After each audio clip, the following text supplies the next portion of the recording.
Joining us now is America's psychiatrist, Dr. Carole Lieberman. Thank you so much for your time. There's more and more drama coming out of the Diddy trial. A federal judge gave the defence and prosecution in Sean Diddy Combs' trial a pretty stern warning, noting that there were people violating the court's sealing order and revealing information about a private proceeding. And this comes after the jury was shown videos of alleged freak-offs. What more can you tell us? Well, yes, this trial has been really somewhat out of control from the beginning, between what is being presented in at trial and the extreme behaviors, shall we say, of P. Diddy, and then the people who were testifying, talking about all kinds of sexual and violent and very things that people don't don't generally hear about in their daily life. I mean, freak offs, for example. What was particularly interesting recently, some of the latest uh, challenges, is that the judge decided to remove one of the jurors who was a Black man from the Bronx who had um, given different descriptions of where he lived. One was the Bronx would have been appropriate in terms of fitting into where that court has authority, the Southern Court in New York. But he also then mentioned that he sometimes lived with his girlfriend in New Jersey. And it wasn't really clear how much time he spent in each place, and which one was really his home. And it seemed like he had kind of lied, Mm. about where he lived in order to get to be a juror. And that obviously there's a lot of questions with that, because why did he want to be a juror? Did he want to particularly make sure that things went well for P. Diddy, or what was the purpose? Or was, of course, people like to be on famous trial juries because of sometimes afterwards they get a chance to write a book or all kinds Right. of uh, and get interviewed and so on. But the kind of the ironic part of it is that they replaced him with the first alternate, who was a man in his mid 50s who lived in Westchester, a white man. And so, of course, P. Diddy's attorneys were saying, no, this isn't fair.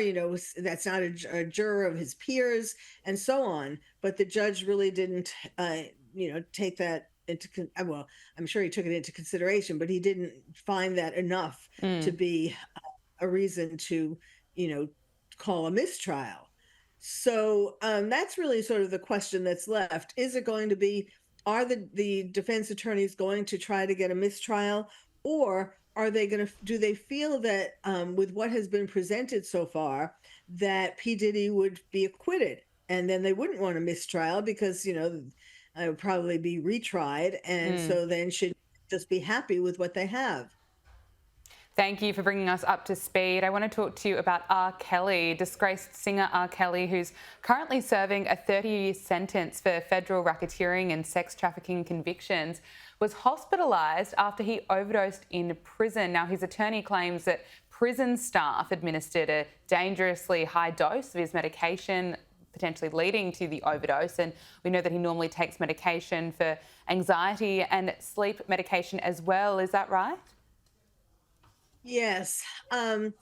This is sort of an interesting story as well, sort of a mystery, um, because there's more to it. Before this happened, this overdose, his attorneys had been trying to get him changed to a different prison because they're saying that there is a plot to kill him. And they spoke with one of the prisoners who actually gave a declaration and said yes, that somebody from the prison staff had asked him to be involved in a plot to kill R. Kelly. And so then after that, that's when this overdose happened. And so, of course, the attorneys are trying to make the connection by saying, well, yes, they want to kill him. They want to give him an overdose to kill him so that we don't explore what this plot really was. Okay.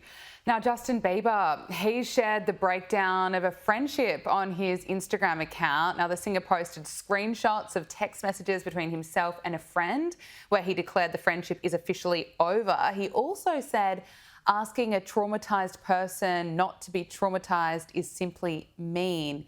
This also comes amid concerns around Justin Bieber's well-being. What did you make of the fallout? Yes, well, this is just, we're seeing him disintegrate before our eyes, and it's really very sad. He has been having odd behavior for months now. And it's in my opinion, it is because of the P Diddy trial. Because there are reports, it seems to be true that we know that Justin Bieber was allowed to be alone with P Diddy. Well, when he was first getting into music, and he was with him, and P Diddy said something about, oh, he's a teenage boy, and he's about to have like the weekend of his life, doing all kinds of things. And so there's enough implication, enough reports that that P Diddy may have exposed Justin Bieber to some sexual abuse or some kind of sexual activities that scarred him, that traumatized him. And so when this case, Diddy's case came, as it got closer and closer to the trial, Justin Bieber has been just falling apart because it's bringing up the memories of whatever that trauma was related to P. Diddy. And so now this latest thing of where he ends a friendship with a friend, online, is just sort of the next. I mean, he's very what? He's very agitated. He's very, he's already in an agitated state because of the trial. And so he just, is easily angered towards this friend. I mean, if the trial hadn't been going on, if this had been before the trial, he wouldn't have reacted so strongly and so quickly.